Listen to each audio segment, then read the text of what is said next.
Hey everybody, welcome back to Suck Less Saturday. It's Neil and Stephanie. We are here to talk about something that is gonna maybe perturb a few folks, but let's dig into some timers and why they're important. You need a shot timer because that which gets measured gets worked on. The Rangetech Timer is the official timer of active self-protection because it is versatile, reliable, feature-rich, and very economical. Check out all it can do at the link below. This is something that's kind of highly contested, which seems weird to me that there are a few different groups out there within the shooting community and the training community and all of that, and there's subsects of each one, but there's kind of two camps. There's the camp that timers are important and good, and then there's a camp that says timers are stupid and you don't need one because there's not going to be a timer in your gunfight.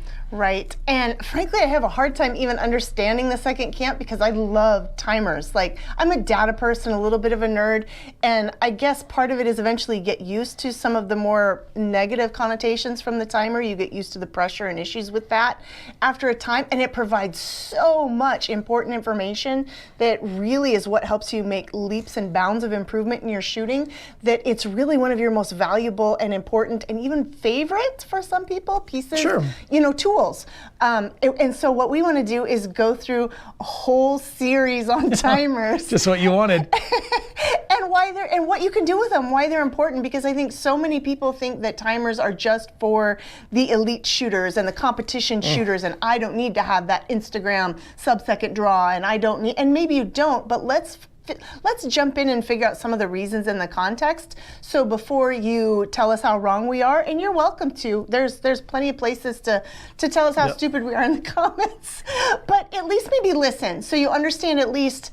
Let me explain my camp, I guess, and then you can have the chance to explain yours, why you don't think timers are valuable, if that makes sense. But since we've been doing our Back to the Basics series this year, why don't we start with what is a shot timer? Like, what shot timers are there and how do you get one? How do you get started? Yeah, I think so.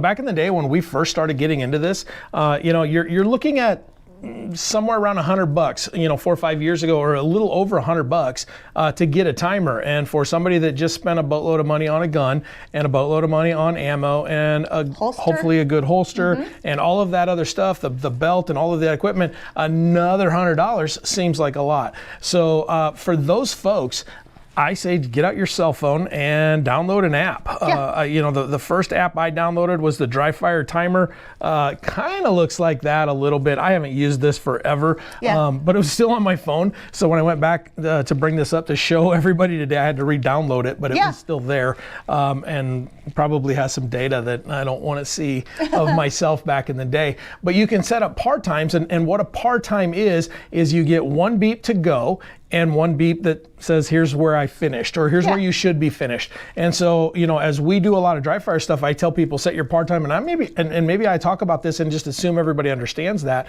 But if I set a par time of 1.5 seconds, I get a beep, and then a second and a half later, I get another beep, and hopefully I've finished all of the work that I need to finish in that 1.5 seconds. The first beep is the go signal. The second beep is the stop signal. That's the time's up signal. Now in dry fire, the thing is we got to be really brutally honest with ourselves, because I can run really quick and go, yeah, I was done by the time that beep started, but frankly, usually we're not, and that's something that we got to be real honest with ourselves. And so if the $100 is not something that you want to go spend or prepared or able to do right now, that's okay. And also, don't hear us say you have to have one of these. Hear us say it's a good idea to have one of these. It's not a bad idea. This isn't negative. This isn't a horrible thing that we don't, that we should shy away from.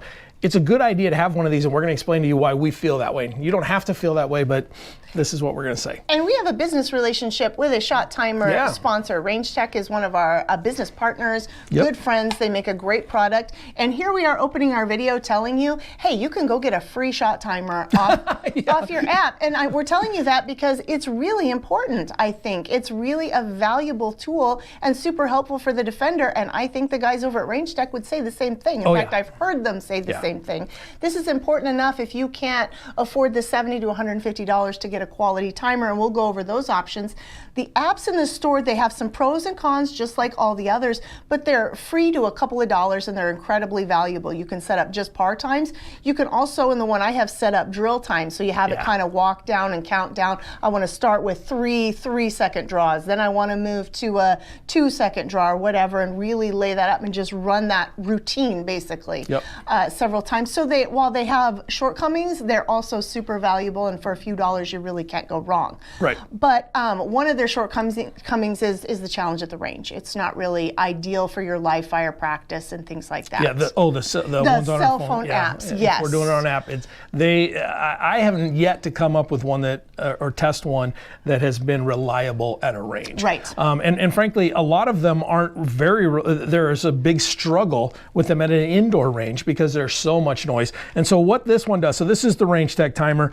This one's around $70. So you get it at concealcarry.com or rangetechtimer.com, or we'll put some links in there to these guys. But this one is kind of cool in that you can clip it to yourself and then it runs on an app. And so I can hook this thing right in there. Oh, look, I hit the button and get a beep.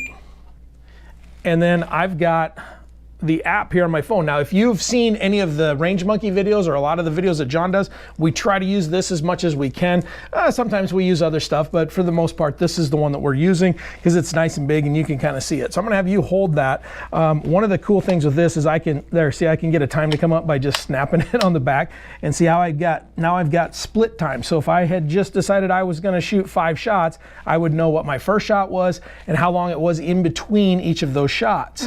And that is data that then I can kind of go back and decide, hey, this is important, and this is, I can kind of find those points of interest for myself that say, hey, you know what, when I run splits, and that's the time in between shots of 0.14, my shots are everywhere, and I'm probably outrunning my decision-making abilities as well. Now, if I'm in a game, if I'm in USPSA or IDPA or something along those lines, I want to go just as fast as I can and as accurately as I can. So that information helps me as a competitor to improve my game. And if I know that, hey, I can't keep them in the A zone at 0.14 splits, I can't.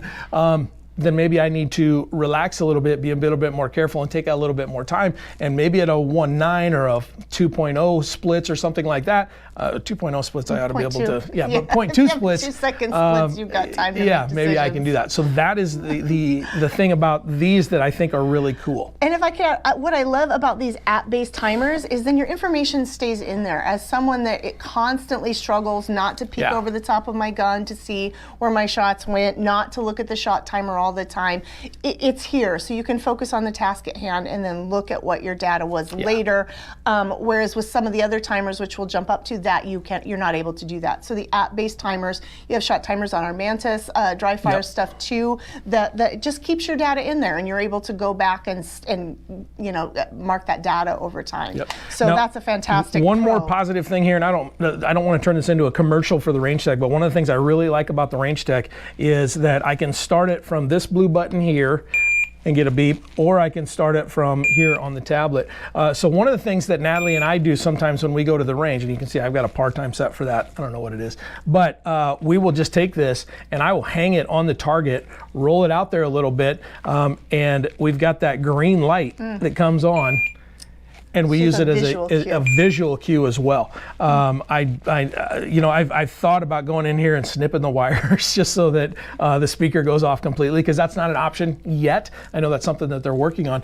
But and the thing is that I hear from people all the time, don't put that down range, what if you shoot it? Well, first off, if I shoot this thing that's clipped to the top of the target stand in an indoor range, they're going to kick me out because I'm shooting way above the line. At an outdoor range, if I shoot my timer, you've learned something. I've learned a valuable lesson, a $70 lesson that I'm going to have to replace this. If this was a $300 item or my cell phone, I'd probably be a whole lot less apt to put this thing down range. But it's also something else that adds pressure, and as we will talk about, adding pressure to your shooting is a good thing. So we disclosed that we are partners with Rangetech, business partners, and just so you understand that as we go in, but they really are the cheapest non-app Yeah, I think so. Yeah, way to get into a shot timer, and very, very high quality, super valuable product to get into. Yep. Then you can jump up into the Pocket Pro 2 timer, which is this big old thing that you can wear on your waist. You see these on videos all the time. We use this. This is my backup one that I use. It's in the case just in case I have a dead battery, or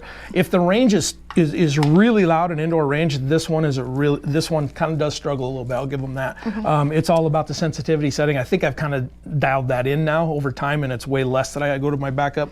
But sometimes I forget to charge this, and so then I have to go to my backup anyway. To go to the old plug in the battery standby. This is the second timer that we got actually, and this is generally right around $100. I've never seen it for less than that. I have seen it a bit higher than 100, and part of me is like, how can this possibly be 100? But there's a lot of tech that goes into this that has to be right when you're timing in the tenths of a second and dealing with gunshots, and like you say, it's good on the range because it can, it just works well for that. But it is about $100. It's not nearly as intuitive to use. It's some of the buttons and things are a challenge, but it kind of lasts forever. The battery's low. But so that's the size of the screen that you've got there. I don't know if you can see that. And then you've got 4 buttons to really scroll through. So it's like the old phone trees for, press 1 for this and O for that and 9 for this, whatever. I mean, you're scrolling through and all of that. Press twice for B, press 3 times for C. It's a lot. Yeah, and so you can set a part time or not. You can just have an immediate go. You can have a random start time or an immediate start time. So when you hit the button, that's what you got. You can turn the volume up and down on this thing. This is a quality thing too, and this is, I've shot thousands of rounds, maybe 100,000 rounds with these. These are quality. There's absolutely nothing wrong with them. They are a little bit more expensive, but they're also pretty heavy duty, and you can hear the rattle in there of the equipment. This thing's been dropped and kicked and rolled around in the rain. And so, again, we have that relationship with Rangetech, and I think it's a better timer. I really do. As much shooting as I've done with it, I prefer the Rangetech, mostly just because of the data I can get out of it. But this is not a horrible option. Yeah, we've used this one for years, and in fact, I dressed mine up like Beaker from the Muppets because of the beak, so I have little that's right. orange fuzzy hair and little googly eyes on it to help make when I was first struggling with bringing a timer into my practice, it made it a little bit less intimidating. It was all fancy. Instead of the beep, it was the meep. Yeah, go back, and we go on the buh, not the eep, is what we talk about this. The beep itself is about 2.5 or 0.25 to 0.30 seconds long, depending on the timer. And so if you can go on the buh versus the beep, you're going to be a little bit quicker, and you're going to shave some time off of there. So I think we went over, all the different options. You've got your free apps, you've got the app-based timers like the Rangetech, you've got the more mechanical timers like the Pocket Pro 2, and I really want to delve into the why, but we are going to be able to make a whole series out of the why. Yeah, and we should probably talk more. There is the AMG Lab Commander, and I have one somewhere. I just don't know where that is. I searched all over the house and the gun safe and my gun stuff. Can't find it. Now that one's a little bit more expensive. I know $160-ish dollars, somewhere in that ballpark. The competitive folks really like that one because it's got a whole ton of stuff as well as far as the data and the saving of all the data. My challenge with that one is it's not a real intuitive one to work with. Now the guys that use them love them. So I think if you take the time to figure out how to do it, you're probably going to love it, but you've got a significant amount of more money into that one. It's a little bit smaller. It's more on the Rangetech size, but it does have the screen on it as well. I think the cool thing about the Rangetech for competitors is that you can clip this thing on the actual shooter of the competitor, and the person timing them can just follow them around and use their cell phone or their tablet or whatever to start and gather all that data. So pros and cons to all of these kind of things. I'm not saying this just because we have a relationship with these guys. I prefer the Rangetech timer just because I think it's got more stuff and it works better for us. You have to kind of figure out what works for you, and you have to stay tuned for next week.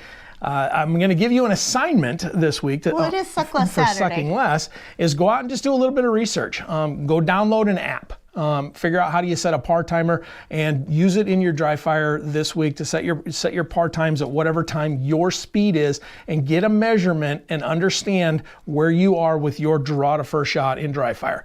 And be brutally honest. Can you do it in 1.5 seconds? Can you do it in a second or less? Does it take you 3 or 4 or 5 seconds? Whatever it is, I don't care where it is, but if you have the knowledge and you know what that data is, then we can begin to figure out what to work on. And that's what the assignment is this week. Go download an app on your phone. If you want to go out and spend $70 to $170, knock yourself out, that's cool too, but I'm not saying you have to go spend any money. Go download one of the free apps, figure out what a par timer is, integrate it into your dry fire, have a little bit of fun, and then come talk to us in the Ask Dry Fire Challenge, and other folks will tell you their stories as well, and maybe we can all suck a little bit less. Thanks for joining us. We'll see you next week where we talk about a whole lot more. Thanks, Neil.